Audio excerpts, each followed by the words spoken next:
70వ దశకంలోనే degree పూర్తి చేసిన private రంగంలో చేసే ఉద్యోగం కన్నా సొంతంగా వ్యవసాయం మిన్నా అని సేద్యం వైపు అడుగులు వేశారు వరంగల్ అర్బన్ జిల్లా ఐనవోలు మండలం గర్నవల్లి గ్రామానికి చెందిన బీరం యాదవరెడ్డి. రసాయనాల ద్వారా భూసారం తగ్గుతోందని గుర్తించి సహజ రీతిలో సేద్యానికి శ్రీకారం చుట్టారు. ఇందులో భాగంగానే తనకున్న 4 ఎకరాల భూమిలో సేంద్రియ పద్ధతిలో మిశ్రమ పంటల ద్వారా అత్యధిక ఆదాయాన్ని ఆర్జించొచ్చని గుర్తించి అపరాలు సాగు చేస్తున్నారు. నా పేరు బీరం యాదవరెడ్డి, గర్మెల్లపల్లి మండల్ ఐనవోలు అర్బన్ వరంగల్ జిల్లా మాది. నేను 1973 డిగ్రీ కంప్లీట్ చేశాను ఆర్ట్స్ కాలేజ్ మన ఉస్మానియా యూనివర్సిటీ ద్వారా. తర్వాత 2 సంవత్సరాలు మన 82 వరకు స్పిక్ కంపెనీలో పనిచేశాను. తదుపరి వ్యవసాయ రంగాన్ని ఎంచుకొని ఇక్కడికి రావడం జరిగింది. కెమికల్స్ వాడటం వల్ల మాకు వ్యవసాయం నచ్చలేదు, దానివల్ల అనర్థాలకు గురవుతున్నాము. అందుకొరగానే ఈ సేంద్రియం వైపు బాల వికాస ద్వారా మేము ఇందులో ఎంటర్ అయ్యాము. నాకు 5 ఎకరాల విస్తీర్ణ భూమి ఉంది. దాంట్లో ఈ సంవత్సరం వర్షాకాలము మొక్కజొన్న మరియు వరి వేసాము. మళ్ళీ రబ్బీ పంటగా ఈ 5 ఎకరాలలో నీటి ఎద్దడి వల్ల వరి బంద్ చేసి ఈ మిట్ట పంటలు మాత్రమే అపరాలు వేసాము. దాంట్లో 1 ఎకరము మినుము, 1 ఎకరము బొబ్బెర, 1 ఎకరము నువ్వులు, 1 ఎకరము పెసర్లు.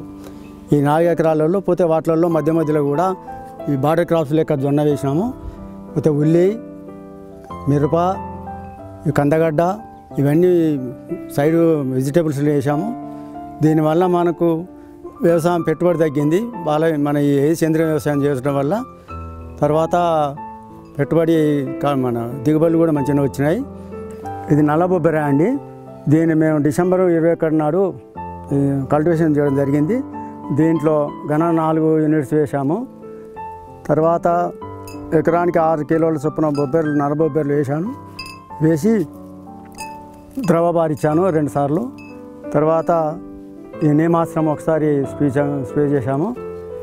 తర్వాత ఈ ఆకుమచ్చ వీటి కొరకు మన పుల్లటి మజ్జిగ, తర్వాత అల్లం, పాల సొంటి వాటితోటి కూడా కలిపి ఒకసారి స్ప్రే చేసినాము. దీనివల్ల మనకు ఒక 2000 ఖర్చు వచ్చింది. తదుపరి ఎకరానికి 2 క్వింటాల చొప్పున వెళ్ళినాయి. ఇప్పుడు 2 క్వింటాలు అంటే ఒక 10-15 వేల ఆదాయం వచ్చింది.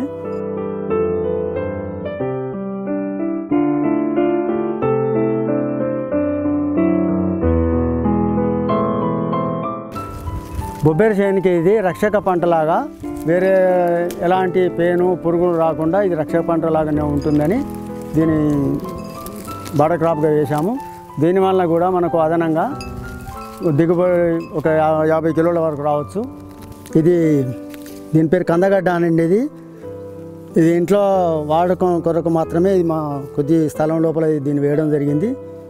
ఇది కూడా పూర్తి మన సేంద్రియం ద్వారానే చేయడం జరుగుతుంది. ఇది కూడా 2వ రకం కంద అండి. ఇది కూడా ఇంటి అవసరాల కొరకే వేయడం జరిగింది.